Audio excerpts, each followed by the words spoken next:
जय श्री कृष्णा। स्वागत है आपका साथी त्रिशला के साथ। अक्सर हम आपको बहुत सारे उपाय बताते हैं और उपायों से लोगों के जीवन में परिवर्तन भी आता है, लेकिन कुछ लोग उस पर तर्क वितर्क करते हैं। तो चलिए आज इन तर्क वितर्कों को लेकर ही कुछ ऐसी बातें मैं आपको बता देती हूँ जिससे उन्हें ये समझ में आ जाए कि ये उपाय केवल उपाय नहीं होते। इन उपायों से उनके जीवन के ग्रह, उनके पितृ और उनके जीवन की परेशानियों के रास्ते खुलने के साधन होते हैं।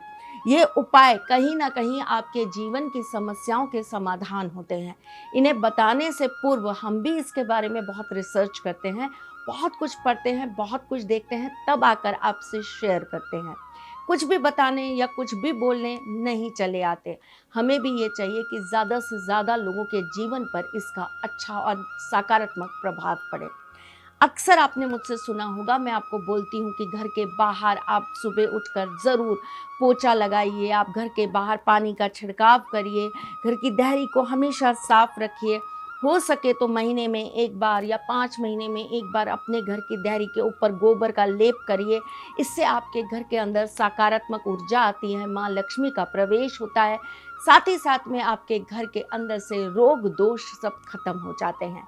इसका तात्पर्य क्यों है? ये क्या है जिसकी वजह से मैं आपको बार बार ऐसा करने के लिए बोलती हूँ? सबसे पहली चीज, घर की जो देहरी होती है, इसका संबंध आपकी हर चीज से जुड़ा होता है। फिर चाहे वो आपका धन हो, आपका वैभव हो, आपकी कीर्ति हो, आपका नाम हो, आपका यश हो, या आपके घर में बैठी हुई माँ लक्ष्मी स्थिर रूप से हो। प्रवेश द्वार से ही तो सब कुछ अंदर चलकर आता है और इसी प्रवेश द्वार पर नाना प्रकार के लोग आते हैं। आजकल तो हम हर चीज़ घर बैठकर ऑर्डर करते हैं। अमेज़ॉन से आया, फ्लिपकार्ट से आया, मंत्रा से आया, स्विगी से आया, न जाने कहाँ कहाँ से कितने लोग हमारे प्रवेश द्वार पर आकर खड़े हो जाते हैं और उनके साथ बहुत सारी एनर्जीज भी हमारे घर पर आकर खड़ी हो जाती हैं।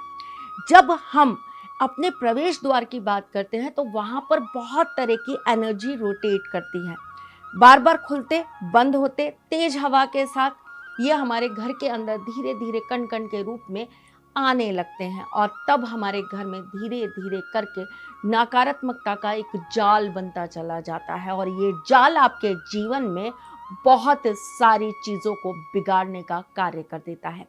इसीलिए बार बार बोलती हूँ कि अपने घर के प्रवेश द्वार को साफ रखिए, स्वच्छ रखिए, वहाँ पे हल्दी का ज़रूर लेप करिए, हल्दी का स्वास्तिक बना के रखिए, वहाँ पर ओम लगा के रखिए, वहाँ पे गणेश जी को बैठा दीजिए, साउथ का है तो आप पंचमुखी हनुमान जी बैठा दीजिए। ये सब इन्हीं सब कारणों से मैं आपको बार बार बोलती हूँ। चलिए जी, ये तो थी एक जानकारी। आज एक और बहुत महत्वपूर्ण जानकारी मैं आपको देती हूँ, लेकिन इससे पहले ये तो बता दूं कि मैं कौन हूँ। मैं आपके एस्ट्रोलॉजर हूँ, वास्तुशास्त्री हूँ, चेहरा भी पढ़ती हूँ, आवाज़ भी पढ़ती हूँ और हाथों की लकीरें भी पढ़ लेती हूँ। चूंकि आपके साथ ही हूँ इसलिए आपको जीवन का सार देने चली आती हूँ। आपको पता है पानी का संबंध चंद्रमा से होता है और पानी हमारे जीवन के लिए बहुत ज़्यादा ज़रूरी होता है। इसी तरह जब हम अपनी किचन के अंदर, अक्सर लोगों ने ये काम करना वैसे छोड़ दिया, लेकिन हम जब अपनी किचन के अंदर मटका रखते हैं तो इसका संबंध हमारे पितरों से होता है। जब भी मटका भर के रखा जाता है किचन के अंदर तो ये हमारे पितरों का आशीर्वाद देने का कार्य करते हैं। तभी हम कहते हैं कि चाहे आप डायरेक्ट आरओ लगा रहे हैं, चाहे आपके घर के अंदर मशीन लगी है, लेकिन उसके बावजूद भी चरे के अंदर या मटके के अंदर, मिट्टी के मटके के अंदर जल हमेशा भरकर ज़रूर रखना चाहिए। वैसे इसके बहुत सारे फायदे हैं। जब मिट्टी के अंदर हम पानी भरते हैं ना, तो वो जो पानी होता है उसके सारे जो नेगेटिव तत्व होते हैं, कीटाणु होते हैं, मिट्टी उसे सोख लेती है और जो पानी हम पीते हैं वो बहुत ही ज़्यादा प्योर और शुद्ध हो जाता है। जिन लोगों को मोटापे की बहुत दिक्कत है ना, उन लोगों को हमेशा मिट्टी के घड़े के अंदर एक तांबे का लोटा या तांबे का ग्लास डालकर छोड़ देना चाहिए और वो पानी निरंतर रूप से पीना चाहिए। धीरे धीरे करके आपकी बॉडी के टॉक्सिन्स भी खत्म होंगे, आपकी बॉडी डिटॉक्स भी होगी और साथ ही साथ में आपको मोटापे से भी राहत मिल जाएगी। एक और चीज़ बहुत फ़ायदेमंद बताती हूँ आपको। जब कभी भी आप मिट्टी के बर्तन के अंदर पानी पीते हैं ना, तो इससे एक और बहुत सकारात्मक चीज़ होती है। चंद्रमा तो आपका बलवान होता ही है, नो डाउट, लेकिन साथ ही साथ में आपका केतु भी बहुत अच्छा हो जाता है। और जब किसी का केतु बहुत अच्छा होता है ना, तो ऐसे इंसान की नज़रें बहुत शार्प हो जाती हैं, निगाहें बहुत तेज़ हो जाती हैं, और ऐसे इंसान को अपने जीवन के अंदर सब कुछ स्पष्ट रूप से दिखाई देने लगता है। निगाहों का संबंध केतु ग्रह से नहीं है, और मेरा निगाहों से मतलब आपकी आंखों की रोशनी नहीं है। मेरा मतलब है आपको सब कुछ, विजन आपका जो है वो क्लियर हो जाता है, और आपको सब कुछ बहुत आसानी से और सरलता से दिखाई देने लगता है। मतलब आपके जीवन में कोई आपको धोखा नहीं दे सकता, मतलब कोई आपको पागल नहीं बना सकता, कोई आपको अपनी बातों में नहीं ला सकता। आपको सब कुछ एकदम स्पष्ट दिखाई देता है।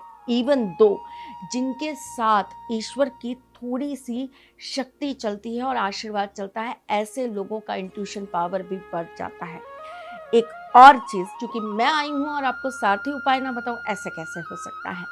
अगर आपके घर में पितृदोष, कुल दोष, वंश दोष, किसी भी तरह का दोष है, अगर आपकी कुंडली के अंदर काल सर्प दोष है, तो आपको अमावस के दिन इसी घड़े के नीचे एक घी का दीपक जरूर जलाना चाहिए। ऐसा करने से पितरों का आशीर्वाद मिलता है और आपकी कुंडली में लगे हुए दोषों से आपको मुक्ति मिलती है। जरूर करिएगा मेरी जान, और आपके जीवन में जो भी परिवर्तन आए मुझे जरूर बताइएगा। मैं फिर आती हूँ कुछ नया, कुछ अलग, कुछ अद्भुत लेकर। तब तक के लिए मुस्कुराते रहिएगा, रिश्तों में मजबूती बना के रखिएगा, अपने साथी के साथ ये जुड़े रहिएगा, प्यार देते रहिएगा, प्यार लेते रहिएगा। ख्याल रखिएगा अपना और उनका जिनसे आप प्यार करते हैं। मैं जल्द आपसे मिलने आऊंगी, तब तक के लिए जय श्री कृष्ण। सारथी मां त्रिशला ज्योतिष के क्षेत्र में विश्व विख्यात नाम है। ज्योतिष शास्त्र में पीएचडी मां त्रिशला पिछले 22 वर्षों से ज्योतिष की सभी परंपरागत विधाओं के साथ साथ अनेक दुर्लभ गुण विधाओं जैसे परछाई एवं नव्स के अध्ययन से अपनी सटीक भविष्यवाणी और पूर्वानुमान के लिए विख्यात हैं। अपने उपायों द्वारा लाखों लोगों का जीवन संवार चुकी मां त्रिशला लगातार 2016 से ज्योतिष विभूषण अवार्ड प्राप्त कर रही हैं। साल 2018 में उन्हें उत्तराखंड के मुख्यमंत्री त्रिवेंद्र सिंह रावत ने ज्योतिष विभूषण अवार्ड से सम्मानित किया था, और साल 2016 में उन्हें राजस्थान में बेस्ट एस्ट्रोलॉजर के अवार्ड से नवाजा जा चुका है।